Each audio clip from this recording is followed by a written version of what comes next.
उसका नहीं हुआ सिलेक्शन, तुम उसको क्यों झूठी सांत्वना दे रहे हो कि कुछ तो बन जाओगे? क्या बन जाएगा वो? तुम्हें पता है कि कितने ज़्यादा मेंटल पेशेंट्स निकलते हैं यूपीएससी एस्पिरेंट्स में से? ये बन जाते हैं, और जब उसके अटेम्प्ट्स खत्म हो जाते हैं तो बिल्कुल एक टूटा हुआ इंसान बनकर निकलता है उस प्रक्रिया से। अगर सिर्फ 90% वाले बच्चे भी आईआईटी का एग्जाम दें तो भी 99% बच्चों का नहीं हो पाएगा। 2024 में अराउंड 22 लाख से ज्यादा बच्चों ने 10th क्लास का एग्जाम दिया। इन 22 लाख स्टूडेंट्स में 20 लाख से ज्यादा स्टूडेंट्स पास हुए। ये डेटा सिर्फ सीबीएसई बोर्ड का है।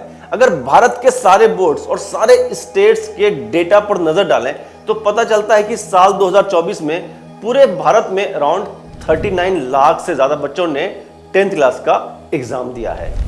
सीबीएसई बोर्ड में 2 लाख बच्चों ने 90% से ज्यादा मार्क्स स्कोर किया, और अगर ओवरऑल पूरे भारत के रिजल्ट की बात करें तो पता चलता है अराउंड 7 लाख बच्चों के मार्क्स 90% से ज्यादा है।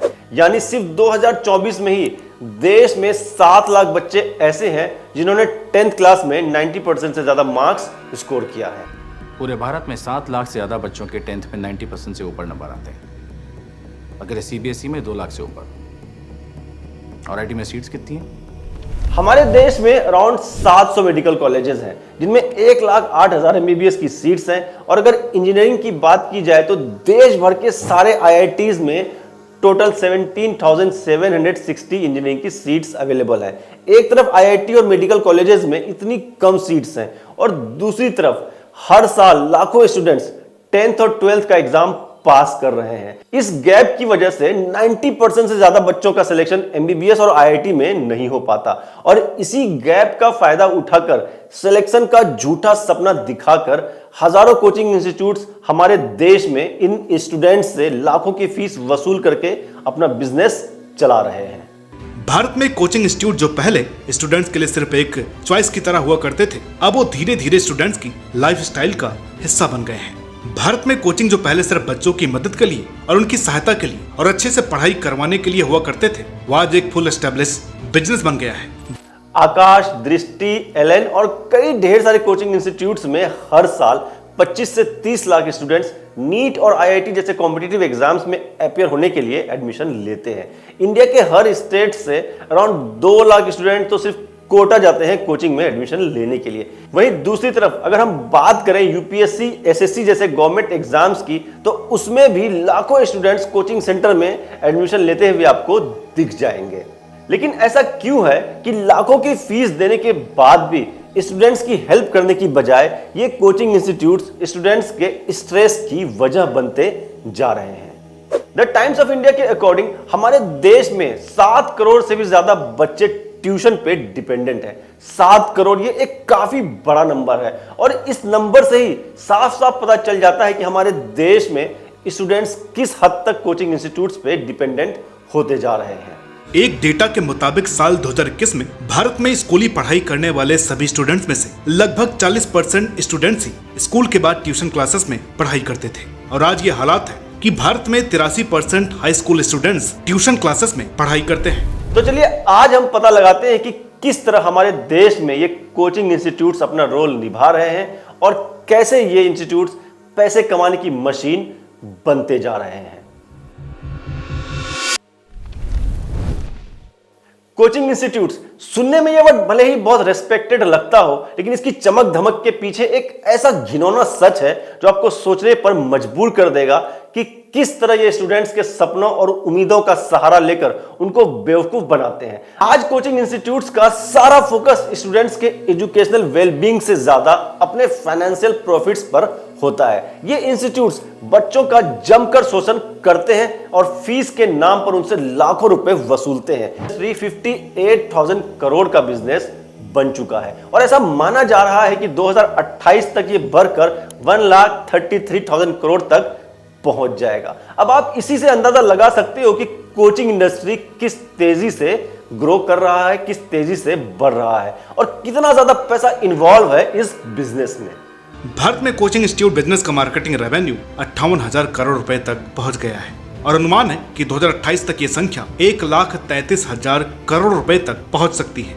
आज के टाइम कोचिंग इंस्टीट्यूट्स एक सेफ और सिक्योर बिजनेस माना जाता है जो पूरी तरीके से मार्केटिंग पे डिपेंडेंट है। जिस कोचिंग इंस्टीट्यूट का एडवर्टाइजमेंट जितना बड़ा है उसके पास आपको उतने ही ज्यादा स्टूडेंट्स देखने को मिल जाएंगे। देश के बहुत सारे कोचिंग इंस्टीट्यूट्स अपने कोर्सेज के लिए 1 लाख से 3 लाख रुपए तक की फीस वसूल करते हैं। साथ ही स्टूडेंट्स को एग्जाम क्रैक करा देंगे ये एश्योरेंस भी देते हैं, जो कि पूरी तरह से फेक और फर्जी प्रॉमिस होता है। हमारे देश में बहुत सारे कोचिंग इंस्टीट्यूट का बिजनेस ही इन झूठी एडवर्टीजमेंट, इन झूठी फेक और फर्जी प्रॉमिसेस की वजह से चल रहा है। सभी बोलते हैं कि हमारे यहाँ 27 लाख बच्चा है, आपको लगता है 27 लाख को सरकारी नौकरी मिल जाएगी?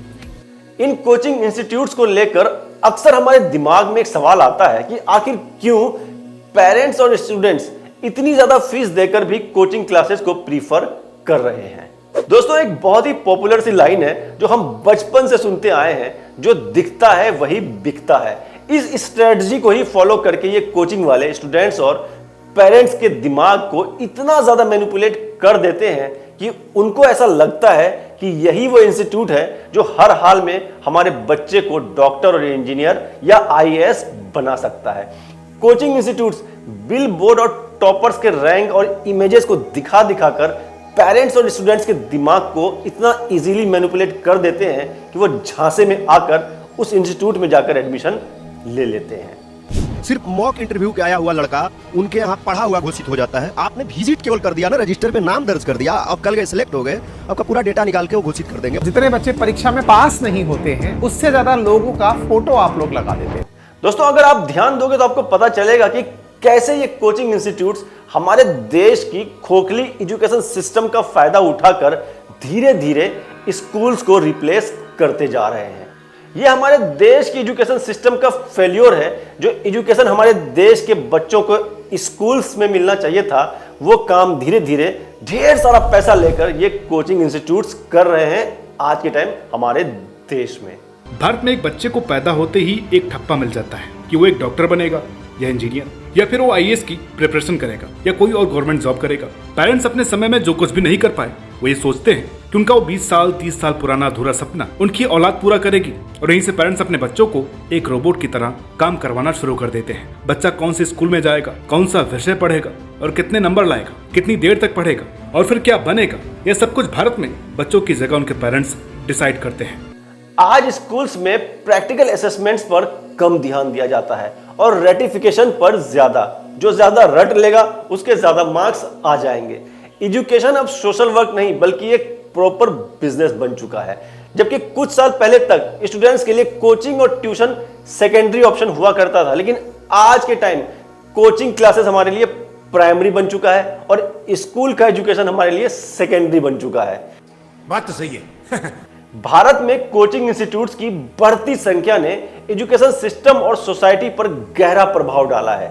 ये इंस्टीट्यूट्स ये क्लेम करते हैं कि वो स्टूडेंट्स को एकेडमिकली एक्सेल करने में मदद कर रहे हैं, लेकिन सच्चाई ये है कि स्कूल्स और कॉलेजेस से मिलने वाली पढ़ाई की क्वालिटी जो गिरी है, उस गिरावट की वजह भी ये इंस्टीट्यूट्स ही हैं। सोचने की बात यह है दोस्तों कि इन बहुत सारे फेमस कोचिंग इंस्टीट्यूट्स की एक एक क्लास में 200 से 300 स्टूडेंट्स एक साथ बैठकर पढ़ाई कर रहे होते हैं। वहां क्या सच में ये इंस्टीट्यूट्स आपको वो सर्व कर पाते हैं जो आपके लिए, आपके करियर? उससे भी ज्यादा खतरनाक बात यह है दोस्तों कि इन कोचिंग इंस्टीट्यूट्स ने सोसाइटी में एग्जाम रिजल्ट्स के प्रति एक अनहेल्दी ऑब्सेशन पैदा कर दिया है।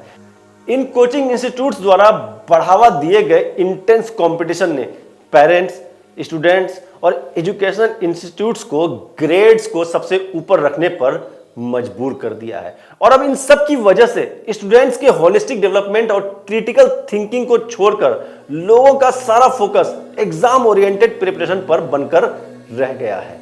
यानी दोस्तों, आज के टाइम स्टूडेंट्स के क्रिटिकल थिंकिंग को लेकर कोई बात नहीं करता। कोई ये नहीं कहता कि स्टूडेंट्स का होलिस्टिक डेवलपमेंट जरूरी है। हम सबका बस यही फोकस होता है कि किसी भी तरह करके हमारा बच्चा ये कॉम्पिटिटिव एग्जाम पास कर जाए, भले ही उस एग्जाम को पास करने के लिए उसको कितने ही अनहेल्दी सिचुएशन से क्यों ना गुजरना पड़े।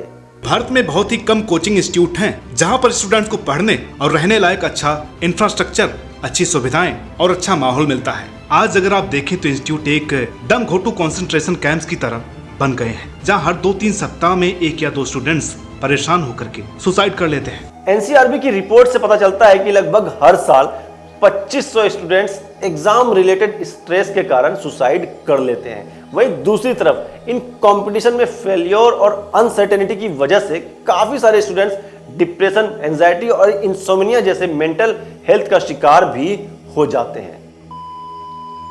दोस्तों, ऐसे और भी इंफॉर्मेटिव वीडियोस देखने के लिए सब्सक्राइब करें मेरे चैनल नजर जॉर्डन को और बहुत जल्द मिलते हैं एक ऐसे ही इंफॉर्मेटिव वीडियो के साथ। बाय।